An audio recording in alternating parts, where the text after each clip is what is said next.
नैब लाहौर वजीर आजम शहबाज शरीफ के आशियाना housing scandal में क्लीन चिट दे छड़ी।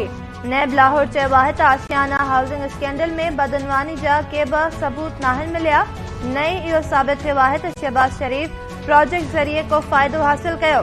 शहबाज शरीफ ख़िलाफ़ इख्तियारनि जे नाजाइज़ इस्तेमाल जा बि के सबूत न मिलिया आहिनि। रिकॉर्ड मां साबित थियो आहे त कंहिं बि पब्लिक ऑफिस होल्डर प्रोजेक्ट मां को बि फ़ाइदो हासिल नाहे कयो। आशियाना हाउसिंग स्कीम मां क़ौमी ख़ज़ाने खे को बि नुक़सान नाहे पहुतो। शहबाज शरीफ हाउसिंग स्कीम जो ठीको कानून मूजिब एंटी करप्शन ॾांहुं मोकिलियो हो।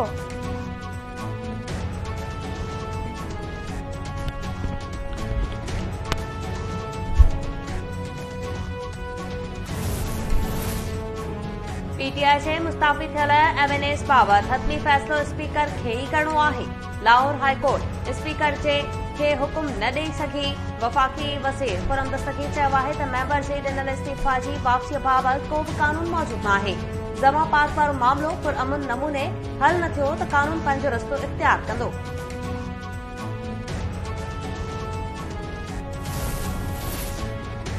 पंजाब पुलिस लाहौर जे ज़मान पार्क ॿाहिरां लॻायल समूरियूं रंडकूं हटाए छॾियूं। पीटीआई पारां रखियल कंटेनर ऐं बैरियर हटाइण बाद इमरान खान जे घर ॾांहुं ईंदड़ वेंदड़ रस्ता समूरा रस्ता खोले छॾिया। लाहौर इंतज़ामिया रंडकूं हटाइण बाद ज़मान पार्क वेंदड़ रस्तनि जी सफ़ाई पिया करे छॾे।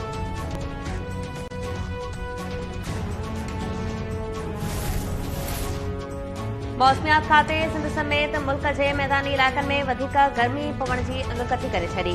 मौसमियात खाते मूजिबि सिंध में गर्मीअ जो ज़ोर कुझु ॾींहं बरक़रार रहंदो। ईंदड़ कुझु ॾींहनि में गर्मी पद में 3 खां 4 सेंटीग्रेड वाधि थी सघे थी। हीट वेव जो इम्कान नाहे।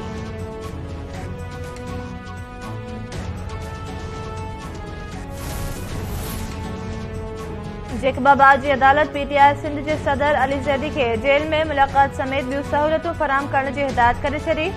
डिस्ट्रिक्ट एंड सेशन जज जी अदालत में पीटीआई अॻवान अली ज़ैदी खे सहूलियतूं फराहम करण जे हवाले सां दरख़्वास्त ॿुधणी थी। डिस्ट्रिक्ट जेल सुप्रिंटेंडेंट अदालत में पेश। अदालत जेल सुप्रिंटेंडेंट खे हिदायत कंदे चयो आहे त अली ज़ैदी खे जेल मैनुअल तहत मुलाक़ात कराइण समेत ॿियूं समूरियूं सहूलियतूं फराहम कयूं वञनि।